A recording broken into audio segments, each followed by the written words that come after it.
ये पैगाम है भारत के हर कंटेंट क्रिएटर के नाम। जय भीम बड़ा सीधा हंसी, जय भीम। जय Bhim app available on the play store and Apple app store now.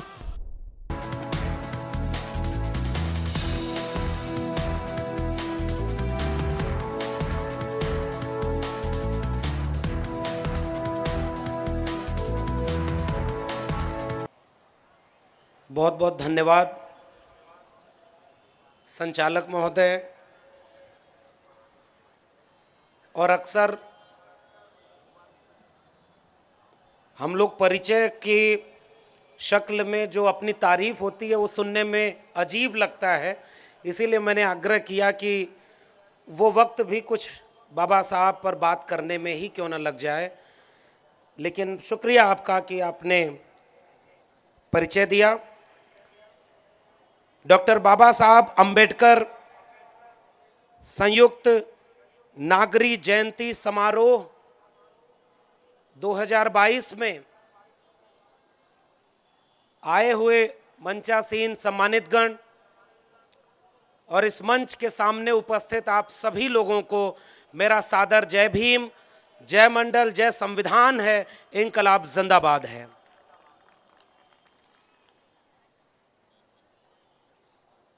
मैं पहली बार नागपुर आया हूं और पहली बार ही ऐसा संयोग बना है कि मैं इस ज़मीन की मिट्टी भी छूने के लिए आपके बीच में आया हूं, जिससे बड़ा दिन मेरे लिए अब तक कोई नहीं होगा। इसलिए मैं बहुत भावुक भी हूं कि आज मैं दीक्षा भूमि में खड़ा हूं,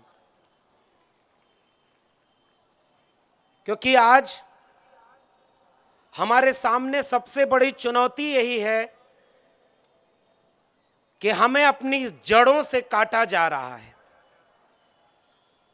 और जब भी हम ऐसी किसी कार्यक्रम में शिरकत करते हैं तो ऐसा महसूस होता है कि हम अपनी जड़ों से जुड़ते हैं। और आज मैं ये महसूस कर रहा हूं कि दीक्षा भूमि में आकर के मैंने अपनी जड़ों को महसूस किया है।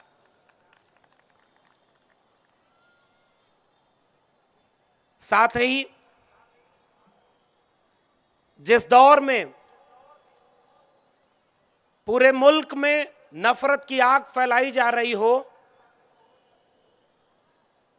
दिल में गोडसे, गोलवलकर और हेडगवार को रख करके आज के दिन बाबा साहब की तस्वीर पर भी माला पहनाया जा रहा हो,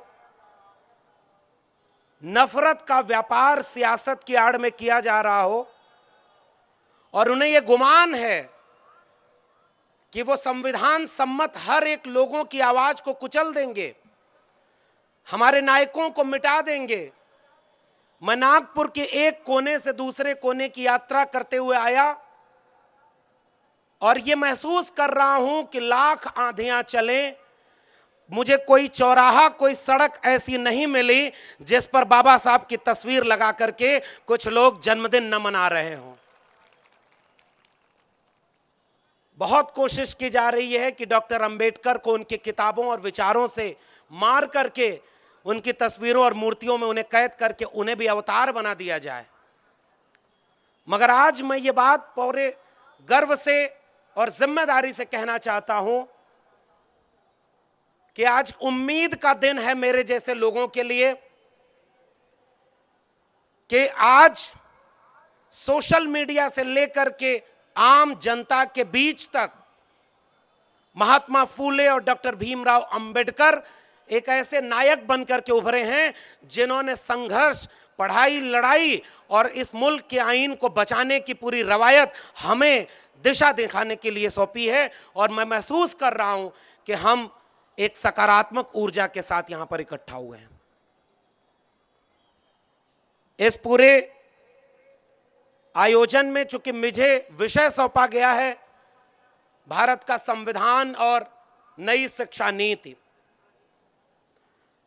मगर मैं विषय पर आने के पहले कुछ जरूरी बातें इस मंच से कहना भी चाहता हूं। यूं तो मैं उत्तर प्रदेश के एक पूर्वांचल से आता हूं, इलाहाबाद में पढ़ाई लिखाई हुई, दिल्ली विश्वविद्यालय में पीएचडी किया, वहां पढ़ा रहा हूं और आज महाराष्ट्र के नागपुर की दीक्षा भूमि की पावन भूमि पर आया हूं। भूगोल सिमट कर रह गए और ऐसा लगता है कि अपनों के बीच से चल करके अपनों के बीच ही आया हूं। एक ऐसे ही देश की कल्पना डॉक्टर भीमराव अंबेडकर ने की रही होगी, जिसमें भौगोलिक सीमाएं और भाषाएं जख्म और संघर्षों की बीच बाधा नहीं बनती। मुझे मराठी नहीं आती, लेकिन मुझे हिंदी आती है, लेकिन इस पर मुझे कोई गर्व नहीं है। अफसोस है कि मुझे मराठी भी आनी चाहिए थी। इस देश की भारतीय भाषाओं को जानते समझते शायद हम एक बेहतर दुनिया बनाने के लिए उस डाइवर्सिटी को एक करते।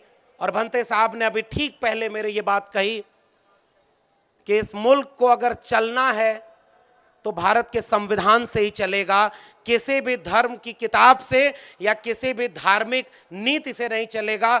मेरी बातचीत के मूल में यही है कि हम भारत के संविधान के मानने वाले लोग हैं। मगर अफसोस के साथ यह बात कहनी पड़ रही है कि जिस 2022 में हम बाबा साहब की 131वीं जयंती को मना रहे हैं, बहुत अफसोस है कि इसी मुल्क में संविधान लागू होने के बाद भी एक बहुत बड़े तबके में नफरत फैलाई जा चुकी है। उन्होंने नारा दिया था कि हम रामलला हम आएंगे, मंदिर वहीं बनाएंगे। उस नारे पर चल करके सत्ता की कुर्सी तक पहुंच गए, मंदिर बनवा भी लिया।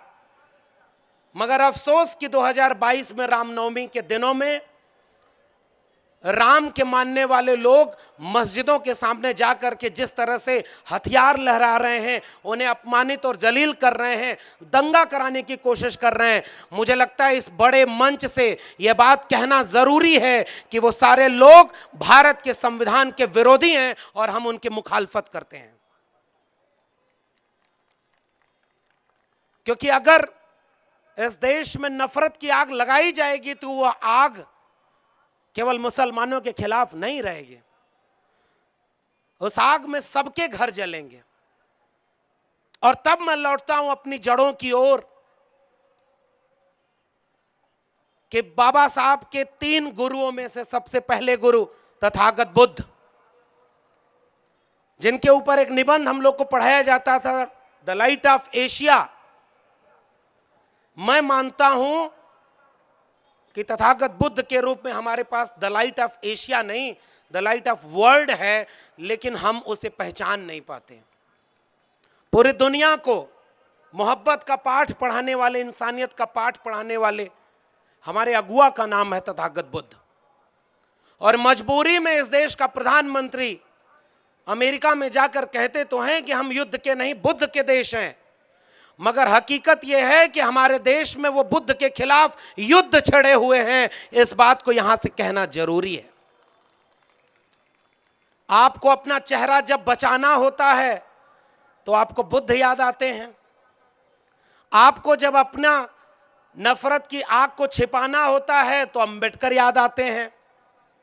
और जब जब मौका मिलता है तो गोडसे गोलवलकर को लागू करने में वो पीछे नहीं हटते।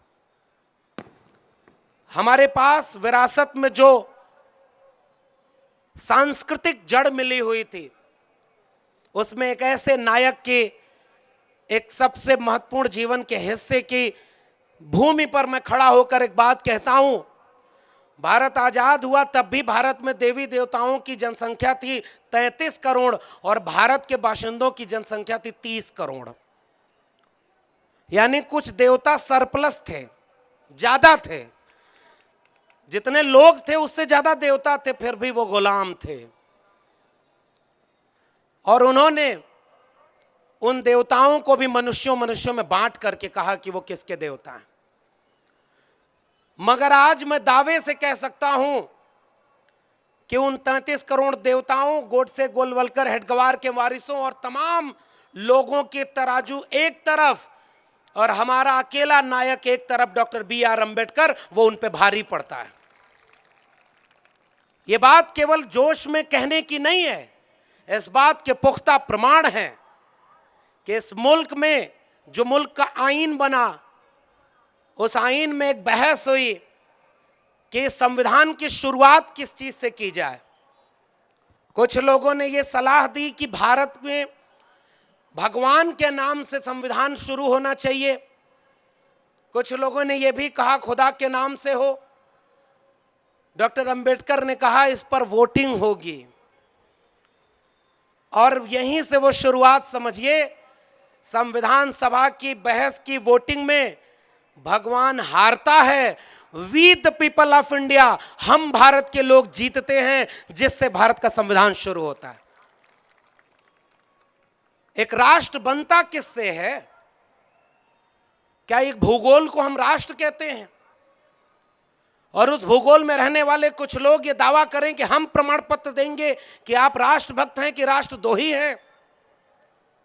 डॉक्टर अंबेडकर ने जो बात कह दी कि हम भारत के लोग मिलकर के राष्ट्र बनाते हैं, इस मुल्क की जमीन, इस मुल्क की तहजीब, इस मुल्क की साझा विरासत, इस मुल्क का आईन, सब मिलकर के, इतनी भाषाएं, इतने संस्कृतियां, सब मिलकर के भारत बनती हैं। और इन बहुरंगी संस्कृति के देश को कुछ लोग एक रंग में रंगना चाहते हैं।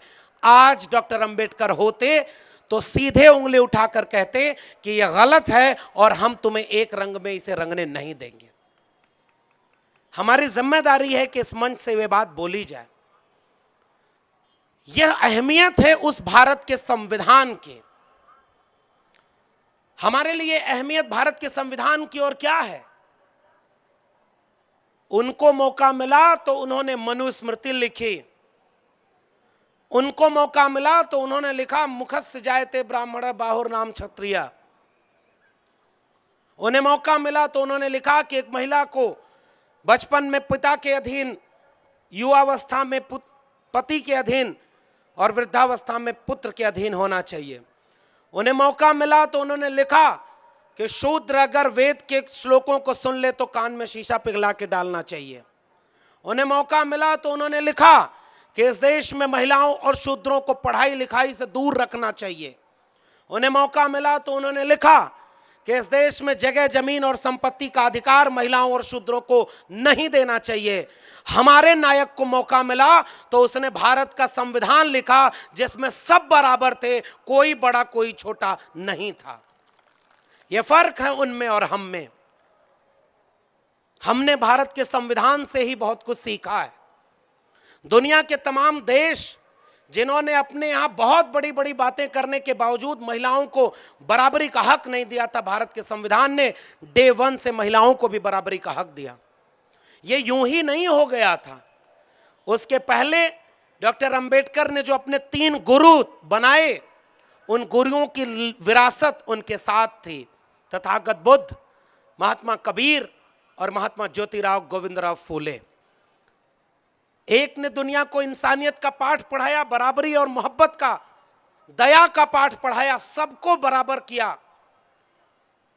उस तथागत बुद्ध के यहां आज दुनिया समझती है कि हां, एक ऐसा दर्शन है जो पूरी दुनिया में अपनी अहमियत रखता है।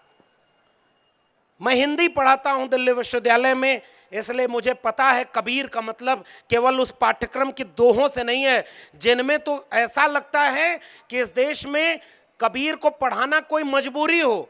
ऐसे ऐसे दोहे पाठ्यक्रम में लगाए गए कि आपको कबीर से प्रेम नहीं पैदा होगा, विरक्ति पैदा होगी। पाठ्यक्रम कौन बना रहा था? वही लोग जिनके जहन में यह था कि महिलाएं और शूद्र पढ़ लिए तो सवाल करेंगे। आऊंगा नई शिक्षा नीति पर, और आज के दिन उस पर बात करना जरूरी भी है। मगर कबीर उन पाठ्यक्रम के दोहों से बाहर जब लिखते हैं कि एक बूंद ते सब उत्पन्ना कौन बाभन कौन सूदा, हम कत तुम कत बाभन हम कत सूद, हम कत लोहू तुम कत दूध, अरे इन दोन राह न पाई, हिंदुन की हिंदुआई देखी तुर्कन की तुर्काई। काकर पाथर जोर के मस्जिद लई चुनाए, ताचड़ मुल्ला बाग दे क्या बहरा हुआ खुदाए। तो पाथर पूजे हर मिले तो मैं पूजूं पहाड़, ताते ये चाकी भली पीस खाए संसार। कबीर ने मोहब्बत की बात की। मोह को कहां ढूंढे रे बंदे, मैं तो तेरे पास में। ना मैं मंदिर, ना मैं मस्जिद, ना काबे कैलाश में, ना मैं जप में, ना मैं तप में, ना मैं व्रत उपवास में। खोजी हो तो तुरते मिले हो पल भर की तलाश में, कहे कबीर सुनो भाई साधो सब सांसों की सांस में। उसी भक्ति आंदोलन में रविदास ने लिखा कि जस केलन के पात पात में पात, तस मानुष की जात के जात जात में जात। रविदास मानुष न जुड़े जब तक जात न जात। हिंदू पूजे देहुरा मुसलमान मसीत, दोनों में अल्लाह राम नहीं, कह रविदास विचार। रविदास ने कहा कि इस मंदिर मस्जिद की लड़ाई में हम हैं ही नहीं, इन दोनों में कोई खुदा और भगवान नहीं है। उसी दौर में बुल्ले शाह ने लिखा कि पढ़ पढ़ यार मुफाजिल बनिया, कदी अपने नाल नू पढ़िया ही नहीं। उसी दौर में गुरु नानक ने लिखा, बाबा फरीद ने लिखा, पलटू दादू भीखा ने लिखा कि सबके केंद्र में क्या है इंसानियत, और जिन्हें सदियों से दबाया गया था वो आंख में आंख डाल करके लिखते हैं रविदास, जाके सिर सब ढोर ढुअंत हैं, अजहू फिरे बनारसी आसपासा, आचार सहित विप्र करें दंडौती, तिन तने रविदास दासानुदासा। हम उस विरासत के लोग हैं जिन्हें आज मंदिर और मस्जिद की लड़ाई में फंसाया जा रहा है। मेरा सवाल यही है कि जो लोग इस देश को हिंदू राष्ट्र बनाना चाहते हैं वो बताएं कि उनके हिंदू राष्ट्र में तथागत बुद्ध की जगह कहां है। कबीर, रविदास, गुरु नानक, पलटू दादू भीखा, बुल्ले शाह, बाबा फरीद की जगह कहां है।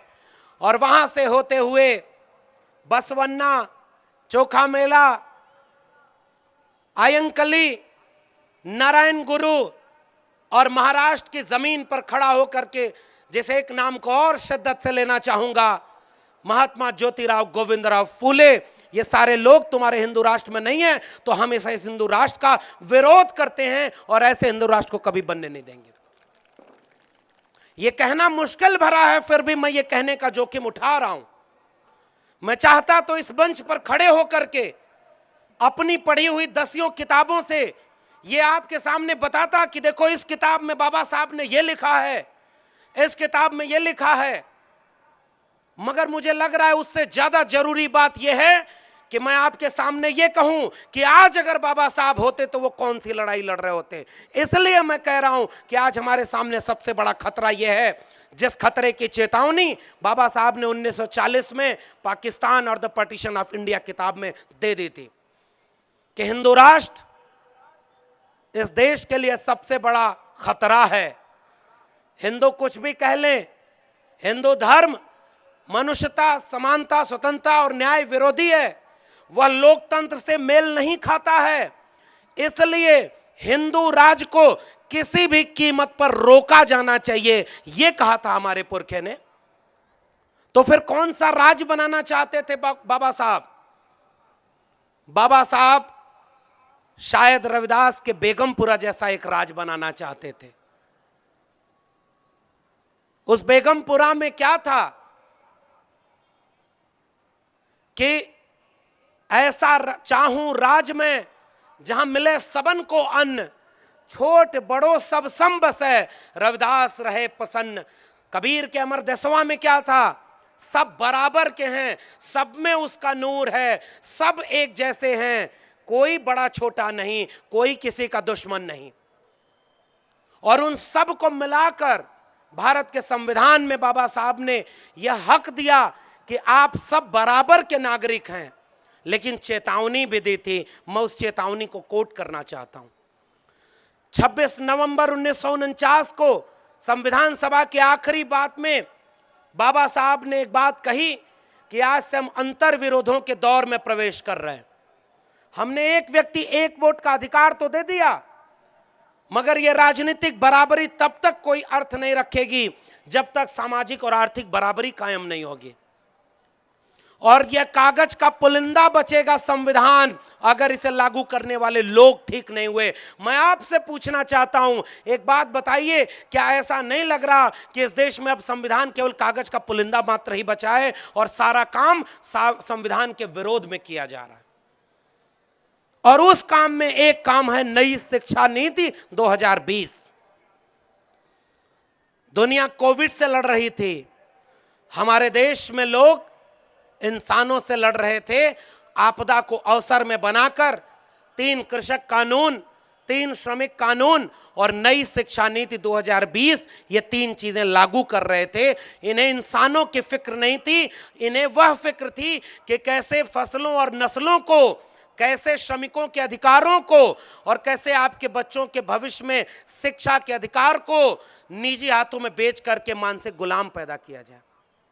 इसलिए ये तीनों काम एक साथ कोविड की आड़ में हुए। दोस्तों, ये बात यहां पर कहना जरूरी है कि हमारे पुरखों ने कभी भी किसी भी किस्म की धर्म, मजहब, मंदिर, मस्जिद की लड़ाई नहीं लड़ी थी। अगर सबने मिलकर कोई लड़ाई लड़ी थी तो वो एक लड़ाई थी शिक्षा और स्वाभिमान की लड़ाई। हमें वह लड़ाई लड़नी पड़ेगी, यही आज का सच है।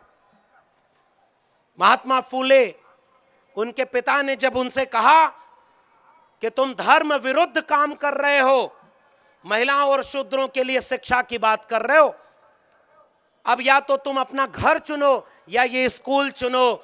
हाथ उठाकर बताइए, ज्योतिबा फूले ने क्या चुना था? क्या चुना था? अपना घर चुना क्या? उन्होंने स्कूल चुना। अगर वो अच्छे पुत्र बनकर पिता की बात मान गए होते तो आज हम शायद ज्योतिबा फूले को याद नहीं कर रहे होते। लेकिन अपने परिवार और पिता के खिलाफ जाकर जाने कितने पीढ़ियों का मुस्तकबिल बदलने के लिए उन्होंने उन लोगों के लिए स्कूल खोलना शुरू किया जिनके बच्चों को शिक्षा वंचित कर दी गई थी। आज शिक्षा की बात करना सबसे जरूरी सवाल इसलिए है। बॉम्बे लेजिस्लेटिव असेंबली में बाबा साहब ने जब अपना वक्तव्य रखा तो उन्होंने कुछ चिंताओं में से सबसे प्रमुख चिंता यह की थी कि इस देश में पैसा जो आप वसूलते हैं सबसे वसूलते हैं, मगर आप शिक्षा पर कितना खर्च कर रहे हैं? 1% से भी कम। इसलिए शिक्षा का बजट बढ़ाना है, तभी भारत में समानता और न्याय स्थापित होगा। 1888 में ड्यूक ऑफ कनॉट आए थे पुणे में, इसी महाराष्ट्र के दूसरे कोने पर। मैं एक बात कह रहा हूं, अगर आपको समझ में आ जाए तो मुझे इशारे में बताइएगा। मैंने जिस दौर में कबीर, रविदास, नानक, पलटू दादू, भीखा, बुल्ले शाह, बाबा फरीद की बात की, भारत में पुनर्जागरण हो रहा था, जो 6वीं शताब्दी ईसा पूर्व में तथागत बुद्ध ने एक रोशनी दिखाई थी। दूसरी बार रोशनी वो 13वीं, 12वीं, 14वीं सदी में दूसरी बार भारत में उठी थी। उसी समय दुनिया के दूसरे कोने पर रेनेसा हुआ। वहां के लोगों ने साफ कह दिया ईश्वर मर गया है, और उन्होंने 15वीं शताब्दी तक जाते आते अपने यहाँ विज्ञान और तकनीक से औद्योगिक क्रांति की, और 16वीं शताब्दी तक आते आते पूरी दुनिया के बड़े हिस्से को गुलाम बना लिया। हमारे यहाँ क्या हुआ? हम कहते हैं कि हमारे यहाँ सब थे। अब मैं कुछ उदाहरण देता हूं। हमारे यहां कुछ लोग जो हिंदू राष्ट्र और सनातन परंपरा की बात करते हैं, वो कहते हैं कि हमारे यहां जीरो की खोज हुई थी। मैं उनसे पूछता हूं कि जीरो के आगे फिर क्यों नहीं बढ़ पाए? जीरो पर ही क्यों रुक गए? आज जितनी चीजें इस्तेमाल करते हैं उसमें से कितनी खोज आपके उस धर्म की किताब का है जिसमें लिखा था मुखस्य जायते ब्राह्मण बाहुर नाम क्षत्रिय? और वहां कहते हैं चारवाक और लोकायत थे। मैं भी कहता हूं कि यहाँ चारवाक लोकायत थे, तथागत बुद्ध थे, विज्ञान का दर्शन था। लेकिन तुमने विज्ञान के दर्शन को नहीं चुना, तुमने वेद और पुराण को चुना, जिसके जरिए अंधविश्वास और कर्मकांड इस देश में फैलाया जा सके। तुमने कबीर की विरासत को नहीं चुना, तुमने रामराज की विरासत को चुन लिया, जिसमें लिखा था जय बरनादम तेल कुमारा सुपच करात कोल कलवारा, मेल जनायु तेल कुदाना। उनको चिंता थी इस बात की कि जाति व्यवस्था टूट रही है और आंख दिखावे डांट, ब्राह्मण को शूद्र लोग आंख दिखा रहे हैं, राम राज्य के उसको चिंता थी। फिर भी मैं कह रहा हूं कि तुमने जो विरासत चुनी उसमें हमारे नायकों को नहीं चुना। वो हमारे नायक नहीं, पूरी इंसानियत के नायक थे। तो ये लड़ाई किस बात की है? 2 किस्म की विचारधाराओं की लड़ाई है। एक विचारधारा में वो लोग हैं जो सनातन धर्म से लेकर के हिंदू धर्म की बात करके हिंदू राष्ट्र बनाना चाहते हैं, दिल में गोडसे गोलवलकर हेडगवार को लेकर चलते हैं, और दूसरी तरफ वो विचारधारा है जिसके सबसे पहली मशाल तथागत बुद्ध की है, कबीर रविदास नानक पलटू दादू भीखा की है, नारायण गुरु आयन काली की है, चोखा मेला और ज्योतिबा फुले सावित्रीबाई फुले से होते हुए डॉक्टर भीमराव अंबेडकर की है। इस दो विचारधारा की लड़ाई में हम बिरसा, फुले, अंबेडकर और पेरियार की विचारधारा के लोग हैं, इसलिए गोडसे, गोलवलकर और हेडगवार की विचारधारा के खिलाफ खड़े थे, खड़े हैं और खड़े रहेंगे। यह मत समझिए कि यह कुछ चुनाव लड़ने की लड़ाई है, कि आज कुछ लोग चुनाव हार गए तो लगता है कि सामाजिक न्याय की लड़ाई हार जाएंगे, आज लगता है कि वो सत्ता में बैठे हैं तो हमारा विचार खत्म हो जाएगा, आज लगता है उन्हें कि डॉक्टर अंबेडकर की बड़ी सी मूर्ति बनवा दो, दलित पिछड़े खुश हो जाएंगे कि हम भी डॉक्टर अंबेडकर को मानते हैं। मैं आपसे एक सवाल पूछता हूं, जो आपके बच्चों की शिक्षा बर्बाद करे, जो आपके बच्चों का रोजगार बर्बाद करे, जो आपके बच्चों के भविष्य के लिए सारी सरकारी संपत्ति को अपने दोस्तों को बेच दे, जो इस देश के मुल्क के आईन को, भारत के संविधान को चकनाचूर कर दे और बड़ी सी मूर्ति डॉक्टर अंबेडकर की लगाकर उस पर माला पहनाए, क्या उसे आप अपना नेता मानेंगे? क्या वो हमारे नायक हो सकते हैं क्या? अरे हम उस विरासत के लोग हैं जिसमें डॉक्टर अंबेडकर खुद कह के गए थे, व्यक्ति पूजा मत करना, मुझे मूर्तियों में मत ढूंढना, मैं तुम्हें किताबों में मिलूंगा और सड़क की लड़ाई में मिलूंगा। तो पढ़ाई और लड़ाई में आज जरूरत है डॉक्टर अंबेडकर को अपने सीने से लगाकर आगे चलने की। कहीं धोखा न हो जाए कि हम भी किसी मूर्ति के सामने दंडवत होकर के पूजने लगे और डॉक्टर अंबेडकर को वो लोग विष्णु का अवतार बना दें। खतरा इस बात का है क्योंकि अब वो डॉक्टर अंबेडकर को खत्म तो नहीं कर सकते, खत्म तो नहीं कर सकते ना। मैं इस पूरे पोस्टर देख करके आ रहा था नागपुर में, तो दो पोस्टर दिखा, इशारे में बात करूंगा, इस वैचारिक मंच से किसी नेता का नाम लेकर के इसकी गरिमा को हल्का नहीं करूंगा, लेकिन इशारा समझ जाइएगा तो बताइएगा खतरा क्या है। नए नए लोग मुख्यमंत्री बने, नेता बने, तो एक तरफ हनुमान चालीसा का पाठ करवाते हैं और दूसरी तरफ कहते हैं कि डॉक्टर अंबेडकर हमारे नेता हैं। क्या ये दोनों एक साथ चल सकता है क्या? हनुमान चालीसा और डॉक्टर अंबेडकर एक साथ चल जाएंगे क्या? आप पहचान गए ना मैं किसकी बात कर रहा हूं।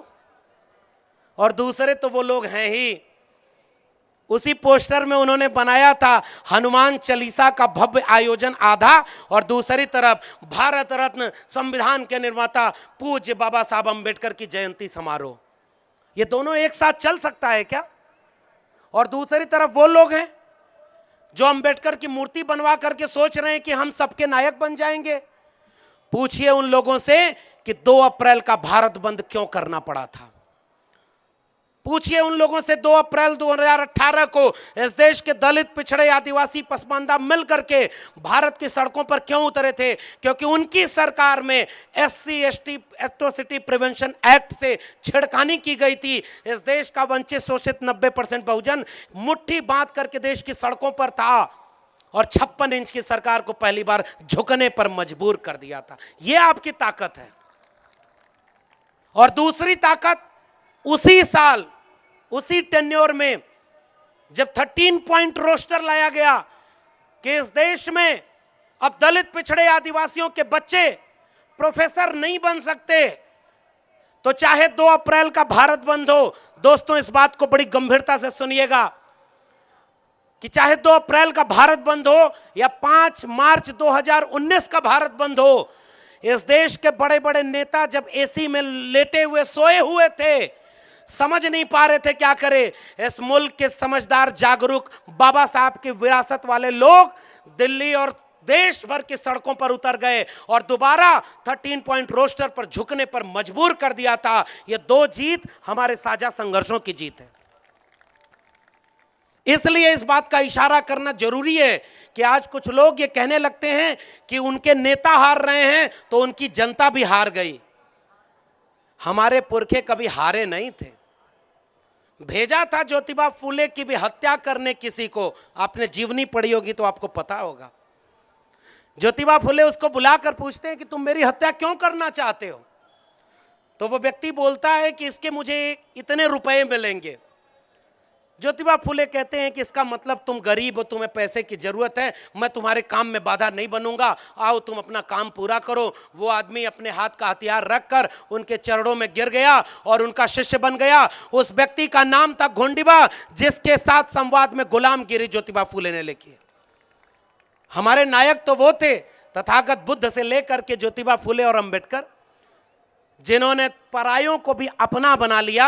आज हमारे कुछ लोग पराये होकर उनकी गोद में बैठ करके, मान्यवर कांशीराम कहते थे, चमचे हो गए और हमारी बातों का सौदा वहां कर रहे हैं। इस वैचारिक मंच से अगर ये खरी खरी बातें नहीं कहूंगा तो मैं अपने आप से आंख नहीं मिला पाऊंगा, क्योंकि मुझे पता है कि जो दिल में गोडसे गोलवलकर हेडगवार को लेकर के आज अंबेडकर की मूर्ति पर माला डाले, वो आज अंबेडकर से आंख नहीं मिला पाए होंगे मूर्ति से, क्योंकि उनको पता था कि वो बहुत बड़ा धोखे का काम कर रहे हैं। मैं कम से कम घर लौटूं तो गर्व से कहूं कि दीक्षा भूमि में खड़े होकर इस दौर का वह सच कहना था जिसे कहने पर जेल में भेजा जा रहा है, वह सच कह के आया हूं। मैं अंबेडकर और फूले को थोड़ा सा जी के आया हूं, इसलिए आपके बीच में आया हूं।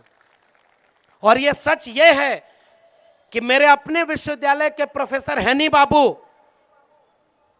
डॉक्टर अंबेडकर के रिश्तेदारी के प्रोफेसर आनंद तेल तुमड़े, गौतम नौलखा वर्बर राव आज इस देश की जेलों में हैं।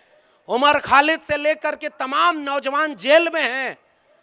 और आज आपको लगता है कि भारत का संविधान बचा हुआ है? इस देश में आज कोई सुप्रीम कोर्ट का जज मंदिर के पक्ष में फैसला सुनाता है और कल जाकर के राज्यसभा की शपथ लेता है, आपको लगता है कि भारत का संविधान अभी बचा हुआ है? इस देश में ईवीएम पर कोई भी बटन दबाओ, अगर वो गलत होती है तो उन्हीं को वोट पड़ता है। फिर भी इस देश में कोई चुनाव आयोग नहीं बचा हुआ है और आपको लगता है कि भारत का संविधान बचा हुआ है? इस देश में नई शिक्षा नीति के नाम पर पूरी शिक्षा को बेच दिया गया। 3 श्रमिक कानूनों के नाम पर श्रमिकों को बेच दिया, किसानों की फसलों और नस्लों को बेच दिया। फिर भी आपको लगता है कि भारत का संविधान बचा हुआ है? तो जी हाँ साहब, केवल इतना ही बचा है कि अभी भी हम यहां खड़े होकर उनकी आलोचना कर रहे हैं, मगर यह अभी कितने दिन बचेगा? नई शिक्षा नीति ने क्या किया है, मैं बहुत इशारे में आपको समझा रहा हूं। Board of governors, board of governors का मतलब है कि एक एजुकेशनल इंस्टीट्यूशन को चलाने के लिए जितने मेंबर्स बनेंगे उनमें आधे से लोग ज्यादा जो बाहर के शिक्षा जगत से बाहर के आएंगे वो बैठेंगे। यानी डिसीजन कौन लेगा? कोई और व्यक्ति, कि आपके बच्चे क्या पढ़ेंगे क्या नहीं पढ़ेंगे। नई शिक्षा नीति कहती है क्लोजर और मर्जर, यानी पुराने स्कूल जिसमें विद्यार्थी कम है उन्हें बंद किया जाएगा। 45,000 डिग्री कॉलेजों को अगले 20 साल में बंद करके 15,000 पर लाया जाएगा, क्लोजर और मर्जर के तहत, ताकि उनकी गुणवत्ता को उठाया जाए। हाथी के दांत दिखाने के और खाने के और। तो नई शिक्षा नीति में अच्छी अच्छी बात दिखाई कि ड्रॉप आउट रेशियो कम करेंगे, इनरोलमेंट रेशियो बढ़ाएंगे, भारतीय भाषाओं में शिक्षा देंगे, ग्रेडेड सिस्टम ले आएंगे कि इम्तिहान का दबाव विद्यार्थी पर न पड़े। तो सुनने में आपको भी लगेगा कि बड़ी अच्छी बात है। जैसे वो अमेरिका में जाकर बुद्ध को याद करते थे तो आपको भी अच्छा लगा होगा कि चलो बुद्ध की बात तो कर रहे हैं। अच्छा तो लगा ही होगा कि अंबेडकर की बड़ी सी मूर्ति पर माला तो पहना रहे हैं, लेकिन आपको पता नहीं है कि वो आपका होने का दिखावा करके आपके अधिकारों को खत्म कर देंगे, मगर आपको समझ में ही नहीं आएगा। तो नई शिक्षा नीति में closure merger, drop out ratio को कम करने की बजाय बढ़ाने के लिए multiple entry multiple exit, board of governors में बाहर के लोगों को ले आना और ग्रेडेड ऑटोनॉमी के नाम पर धीरे धीरे पूरे एजुकेशन पैटर्न को प्राइवेट हाथों में बेच दिया जाना। ग्रेडेड ऑटोनॉमी क्या कहती है? जैसे वर्ण व्यवस्था बनी थी ना, ब्राह्मण क्षत्रिय वैश्य शूद्र, पता नहीं ये भारत वाले विदेश में जाकर बड़े गर्व से बड़े बड़े सेमिनार में बोलते भी हैं कि नहीं, कि तुम्हारे यहाँ भले इंसान एक तरह से पैदा हो, हमारे यहाँ कुछ मुख से पैदा होते हैं, कुछ भुजाओं से पैदा होते हैं, कुछ जंघे से पैदा होते हैं। पता नहीं ये सब विदेश में ये सब बोलते हैं कि नहीं। पता नहीं ये बात विदेश वाले जानते भी हैं कि नहीं, कि हमारे यहाँ कुछ लोग नाली के गैस से भी चाय बनाते थे। बादल आ जाए तो रडार काम नहीं करता था। महाभारत काल में इंटरनेट था, तो महाभारत काल के बाद वो इंटरनेट बंद कैसे हो गया? भाई इसका जवाब तो देना पड़ेगा। तुम्हारे यहां उड़न खटोला चलता था, तो हवाई जहाज पहले तुम्हारे यहां क्यों नहीं बना? तुम्हारे यहां प्लास्टिक सर्जरी अगर गणेश थे, तो उसके बाद तुम आज भी अपने यहां शिक्षा स्वास्थ्य व्यवस्था अच्छी नहीं कर पा रहे हो। यहां के नेताओं को इलाज कराना होता तो विदेश जाते हैं। कहीं ऐसा तो नहीं कि इस देश के कमेरा लोगों ने, 90% श्रमिकों ने इस देश में शोध करके, कुम्हार, लुहार, बढ़ई, नाई, मोची, मल्ला, निषाद, इन जातियों ने शोध करके इस दुनिया को बहुत कुछ दिया, और उन्हें ही शिक्षा से वंचित करके उन्होंने इस देश को गुलाम बनाया। इस देश के 10% लुटेरों ने 90% कमेरों के हाथ से शिक्षा रोजगार छीन करके केवल हमारा नुकसान नहीं किया है, इस राष्ट्र का नुकसान किया है। इसलिए सबसे बड़े राष्ट्रद्रोही कौन है? वो लोग हैं। क्योंकि शोध, एक धोबी कैसे कपड़े से जुड़ा हुआ व्यवसाय करेगा, इसका शोध तो धोबी करेगा ना। एक कुम्हार ही खोजेगा ना कि बड़ा कैसे अच्छी मिट्टी से घड़ा बने। एक लुहार ही शोध करेगा ना कि लोहे का अच्छा इस्तेमाल कैसे होगा। तो दुनिया के विश्वविद्यालयों में उन्हें आगे बढ़ाया गया जो ज्ञान और शोध परक थे। हमारे यहां विश्वविद्यालयों में उन्हें आगे बढ़ाया गया जो मानसिक रूप से केवल गुलाम थे, और उन्होंने परजीवी की तरह श्रमजीवियों का शोषण किया था। इसीलिए तो आज भी दुनिया के 300 टॉप यूनिवर्सिटीज में भारत की किसी यूनिवर्सिटी का नाम नहीं है, क्योंकि हमने अपने यहाँ के रिसर्चर्स को बाहर कर दिया। मैं एजुकेशन पॉलिसी पर बोलने आया हूं, तो मैं आपसे ये सवाल करके जा रहा हूं कि जिस तरह वर्ण व्यवस्था थी ना, जाति, ब्राह्मण, क्षत्रिय, वैश्य, शूद्र, उसी तरह नई शिक्षा नीति ग्रेडेड ऑटोनॉमी ले आ रही है। सी ग्रेड के वे विश्वविद्यालय होंगे जिन्हें पैसा सरकार देगी, लेकिन वहां फीस कम होगी, पढ़ाई की गुणवत्ता क्या होगी पता नहीं। ग्रेड बी के यूनिवर्सिटीज, इंस्टीट्यूशन वो होंगे जिन्हें आधा पैसा सरकार देगी, आधा वो सेल्फ फाइनेंस करेंगे। और जैसे ही सेल्फ फाइनेंस करेंगे तो ग्रेड सी में जो सिलेबस 5,000 में पढ़ा जा रहा था, वो ग्रेड बी में आकर सीधे 50,000 का होगा कि नहीं होगा? समझ पा रहे हैं ना आप लोग? ये रॉकेट साइंस नहीं ना है। और ग्रेड ए के इंस्टीट्यूशन कौन से होंगे? जिन्हें एक भी रुपया सरकार नहीं देगी, वो सेल्फ फाइनेंस होंगे, वो ऑटोनॉमस होंगे। और उन ऑटोनॉमस कॉलेजेस को ये छूट होगी, जो मन करे पढ़ाओ, जैसे मन करे पढ़ाओ, जितनी मन करे फीस लो। तो इस देश में डीयू, जेएनयू, जामिया, एएमयू और वर्धा विश्वविद्यालय, हैदराबाद विश्वविद्यालय की तरह विश्वविद्यालय जिनमें गरीब, कमजोर, वंचित, शोषित लोगों के घरों के बच्चे पहली बार पढ़ने गए थे, वो विश्वविद्यालय धीरे धीरे बर्बाद होंगे। और उनकी जगह पर कौन से खड़े होंगे? Ashoka, Galgotia, lovely professional university, जहां न रिजर्वेशन होगा, न गरीब, कमजोर, मजलूम के बच्चों का एडमिशन होगा। हमारे लिए नई शिक्षा नीति का मतलब ये है। इसलिए आज बाबा साहब को याद करते हुए मैं अपने विषय पर सबसे गंभीर बात करके जा रहा हूं दोस्तों, कि अगर हमने शिक्षा का अधिकार, जिसे पाने के लिए सावित्रीबाई फूले 2 साड़ी लेकर जाती थी, गोबर सहती थी, मिट्टी सहती थी, कूड़ा करकट सहती थी, पत्थर सहती थी, लेकिन कविता में लिखती थी कि वो मेरे ऊपर गोबर फेंकते गए और मैं उनके घर के बच्चियों को पढ़ाती चली गई। ये फर्क था उनमें और हम में।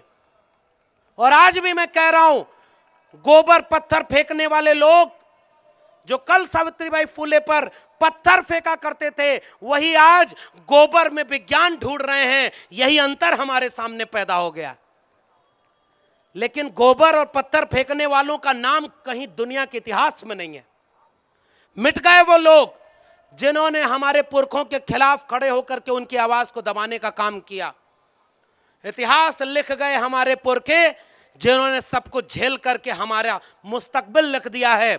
इसलिए मैं यहां खड़ा होकर के एक जिम्मेदारी भरी बात कह रहा हूं आखिर में, कि यह सारा वह सच है जिसे कहने पर इस समय देश में यूएपीए लगाया जा रहा है, जेल में डाला जा रहा है, लोगों की हत्याएं हो रही हैं। और मैं तो उस राज्य से आ रहा हूं जहां बुलडोजर चलाया जा रहा है। कहां बचा है भारत का संविधान? आप किसी मस्जिद के सामने जाकर नारा लगाएंगे कि टोपी वाला सर झुका के उनका नारा बोलेगा और उसके बाद घर पे बुलडोजर भी उनके चलेगा, तो कल बुलडोजर उनके घर पे चल रहा है, आज बुलडोजर हमारे घरों पर चलेगा, उसे कोई रोक नहीं पाएगा। जलते घर को देखने वालों, फूस का छप्पर आपका है, आग के पीछे तेज हवा है, आगे मुकद्दर आपका है। उनके कत्ल पे मैं भी चुप था, मेरा नंबर अब आया, मेरे कत्ल पे आप भी चुप हो, अगला नंबर आपका है।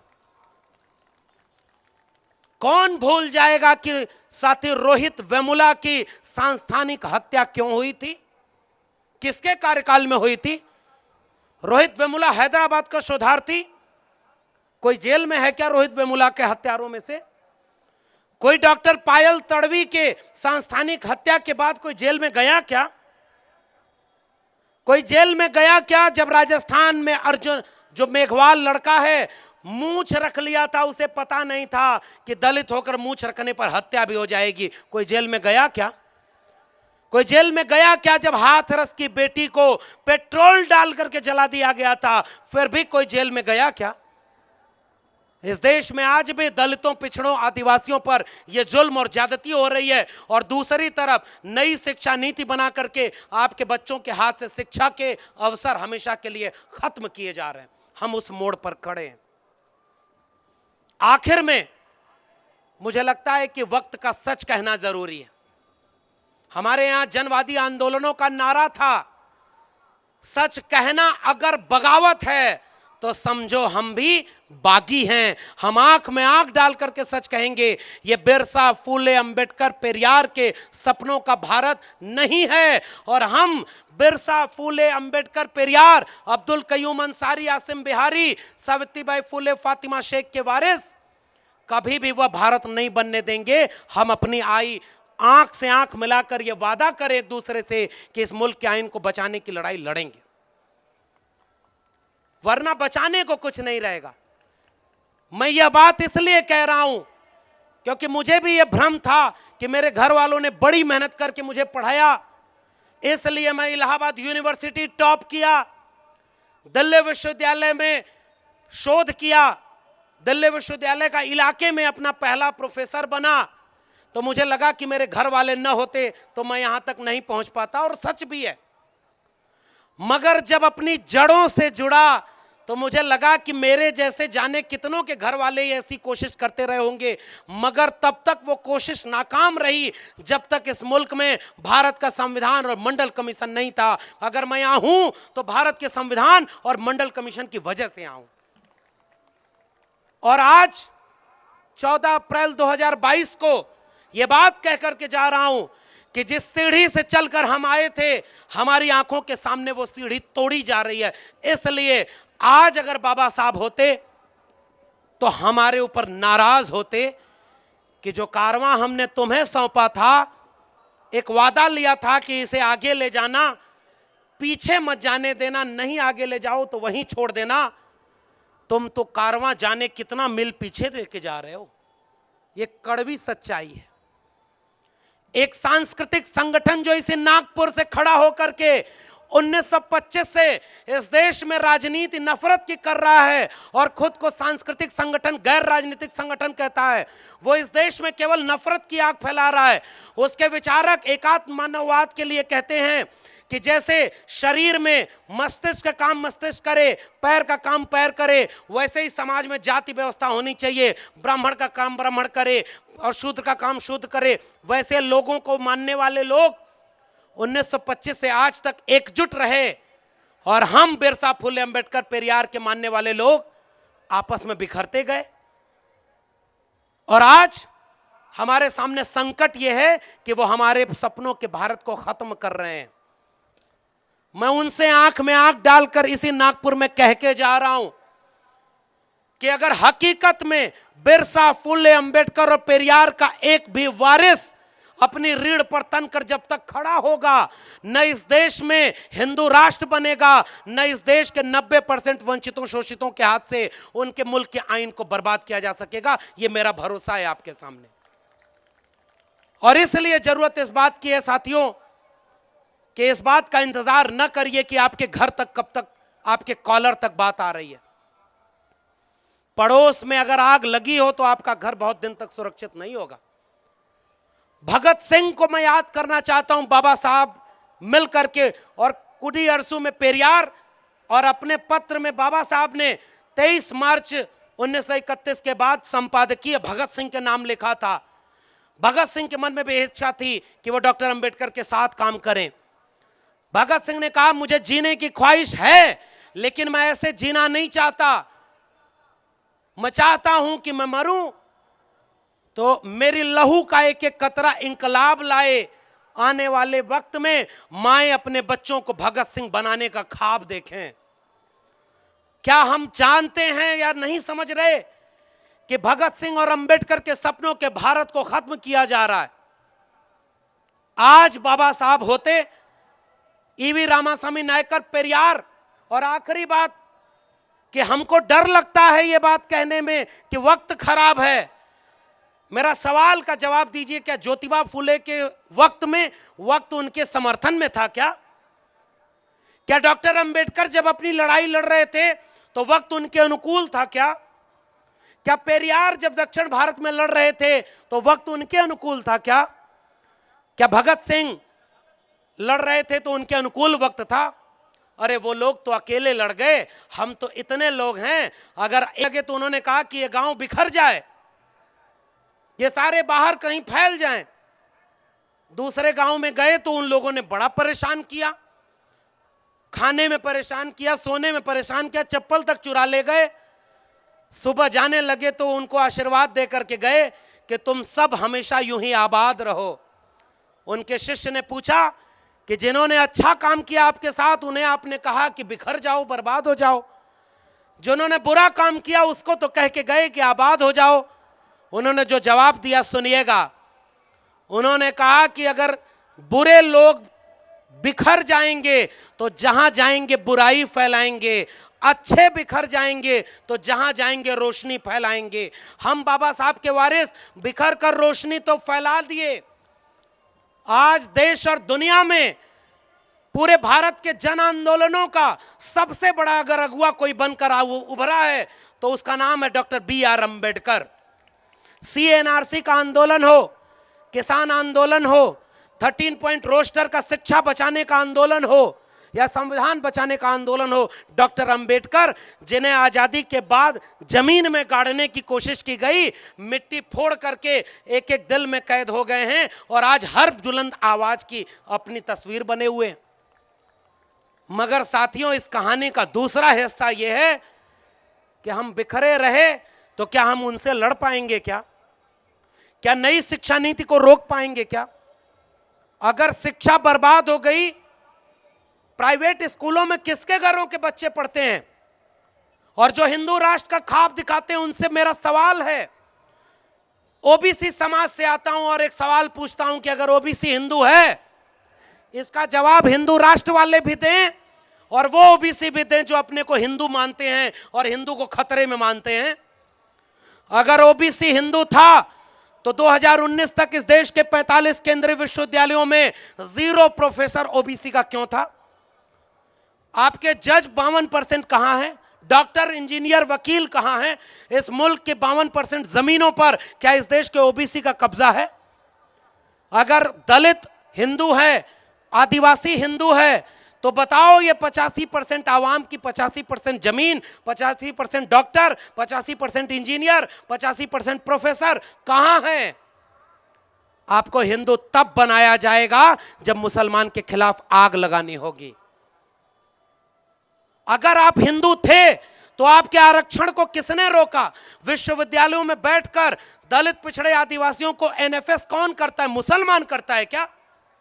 इस देश में आरक्षण को खत्म करने वाला एक छोटा सा किस्सा। एक पंडित दूसरे के घर में कथा बांचने गया। मेरे पास 5 मिनट है अभी, आयोजक लोग बताएं। अच्छा लग रहा है, बोलने ही रहूं। एक ब्राह्मण गया, और मैं हिम्मत कर रहा हूं यहां से सच और सीधा सब बात बोलने का। दूसरे के घर में बच्चे को पूछने लगे माँ बाप, दलित पिछड़े घरों के, कि हमारे बच्चे को देखिए ये आगे नहीं बढ़ पा रहा है।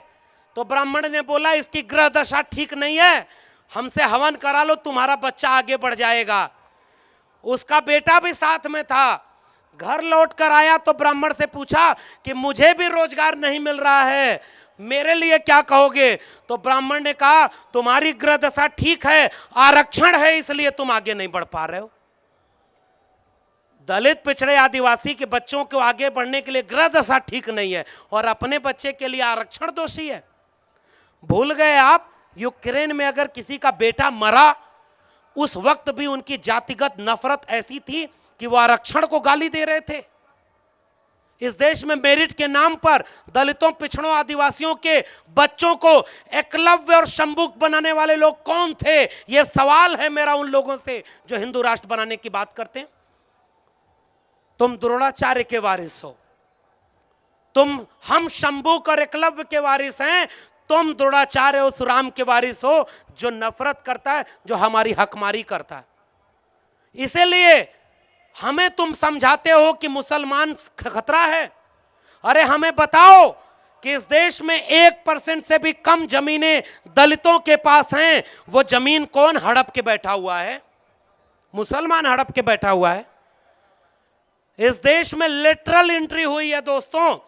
बाबा साहब होते, आज जयंती के दिन केवल उन पर गुणगान करने की बजाय उस खतरे पर बात करना जरूरी है। जो बाबा साहब होते तो उस खतरे के लिए इस देश में जंग का ऐलान, क्रांति का, उलगुलान का ऐलान किए होते।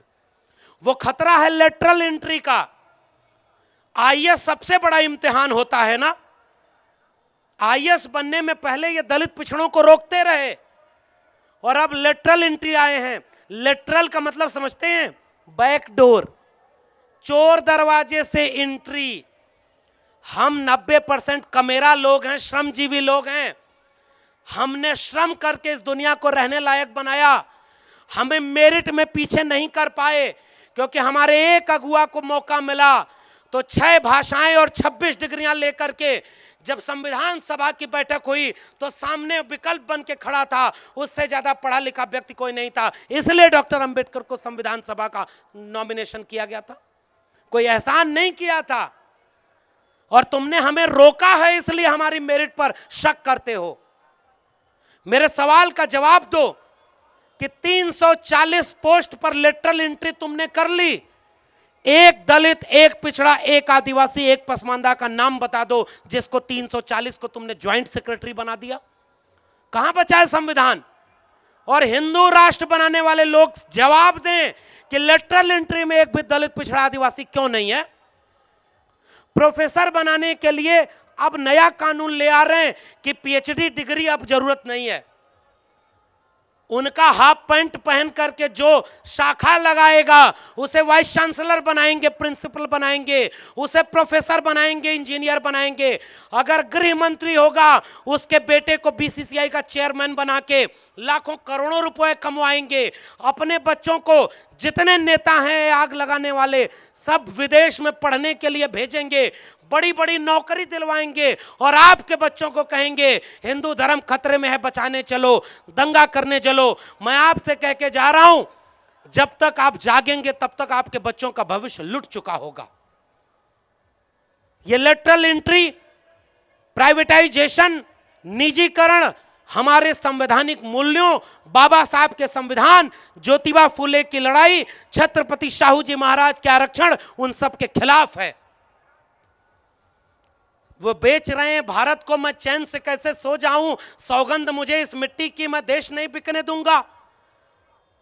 उसको चाय बेचते हुए रेलवे स्टेशन पर किसी ने नहीं देखा, मगर उसने इस देश की रेलवे को बेच दिया है आपकी आंखों के सामने, झूठ बोल करके।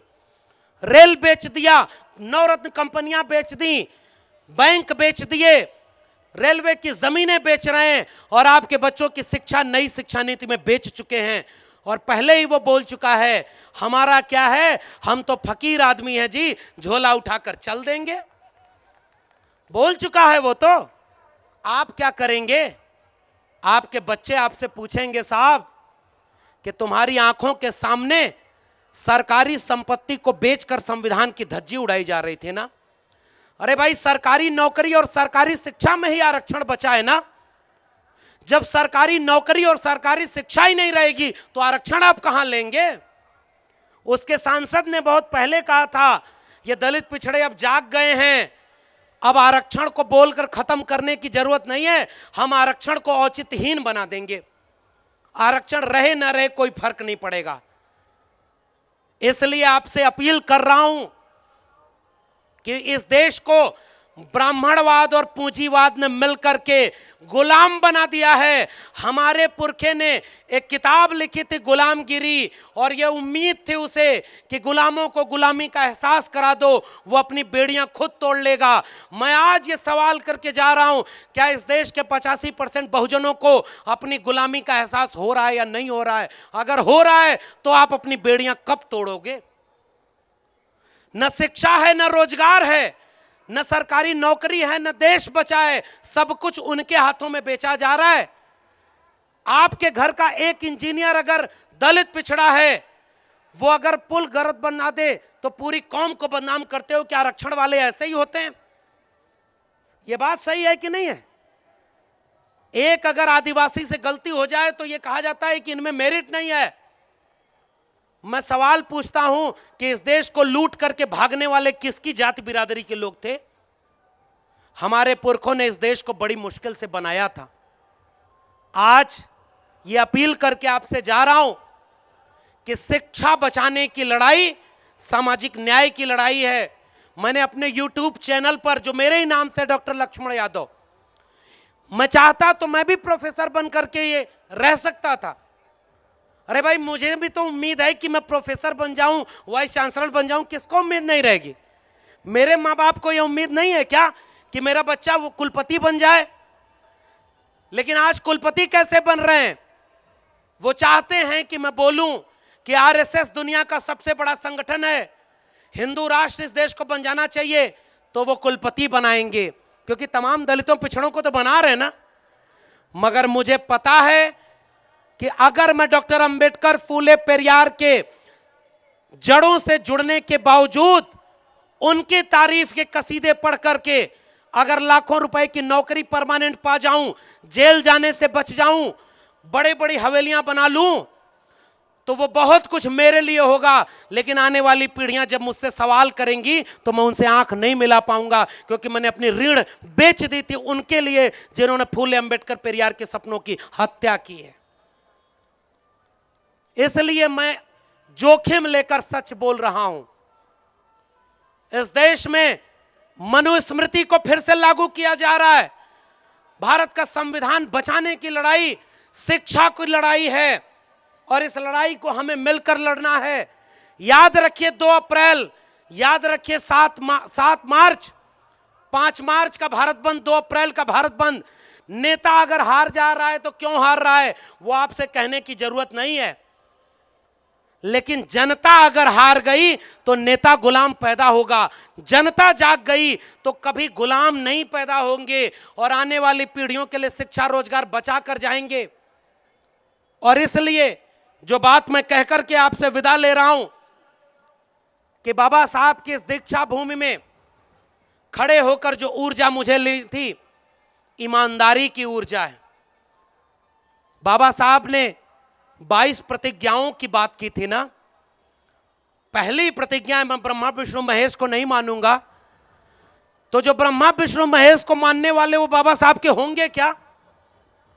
अगर आप ईमानदारी से बाबा साहब को मान रहे हैं तो भारत के संविधान को मानेंगे ना। आप मनुस्मृति और किसी मंदिर मस्जिद की लड़ाई में नहीं जाएंगे ना। जरूरत इस बात की है कि बाबा साहब को, अब फूले, अंबेडकर, पेरियार को, तमाम लोगों को अब दिल में बसाकर किताबों के जरिए आवाम तक ले चलें। और बिरसा मुंडा के उलगुलान की जरूरत है इस देश में। इस देश में जय भीम क्रांति का नारा है, उलगुलान क्रांति का नारा है, मंडल कांशीराम क्रांति के नारे के लोग हैं, फूलन देवी, सावित्रीबाई फूले क्रांति के अगुआ लोग हैं। अब्दुल कयूम अंसारी, आसम बिहारी, उनकी विरासत के लोग क्रांति के लोग हैं। आज अगर इस देश में बिरसा, फुले, अंबेडकर, पेरियार के सपनों का भारत बनाना है तो एक उलगुलान की जरूरत है, क्रांति की जरूरत है। शिक्षा, रोजगार की लड़ाई, सामाजिक न्याय की लड़ाई, आत्मसम्मान की लड़ाई, भारत को, संविधान को बचाने की लड़ाई अगर हम नहीं लड़ पाए तो आने वाली पीढ़ियां हमसे पूछेंगी कि तुम क्या कर रहे थे। मैं गर्व से कह कर के जाऊंगा कि उस दौर में भी सच बोलने पर जब जेल में डाला जा रहा था, गोली मारी जा रही थी, मैं दीक्षा भूमि में खड़े होकर कह रहा था कि भारत का संविधान खत्म किया जा रहा है और उसके खिलाफ लड़ाई में उलगुलान की जरूरत है। मैं तैयार हूं, आप ईमानदारी से जाकर सोचिएगा। अगर तैयार हैं तो चलिए डॉक्टर अंबेडकर, फूले, पेरियार, उनको किताबों के जरिए इस देश में सामाजिक और सांस्कृतिक परिवर्तन के लिए, जाति जनगणना के लिए, निजीकरण के खिलाफ, नई शिक्षा नीति के खिलाफ, ब्राह्मणवाद, पूंजीवाद और पितृसत्ता के खिलाफ एक क्रांति का आगाज करें, ताकि आने वाली पीढ़ियों को नाज हो कि जिन्हें विरासत में सौंपा गया था उन्होंने उसे बर्बाद नहीं होने दिया, उस कारवां को आगे ले गए। मुझे आपने आमंत्रित किया, बहुत बहुत धन्यवाद। इंकलाब जिंदाबाद, जय भीम, जय मंडल, जय संविधान।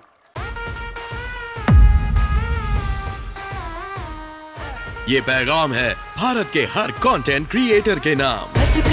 जय भीम बड़ा सीधा हंसी, जय भीम जय Bhim. Jai Bhim app available on the Play Store and Apple App Store now.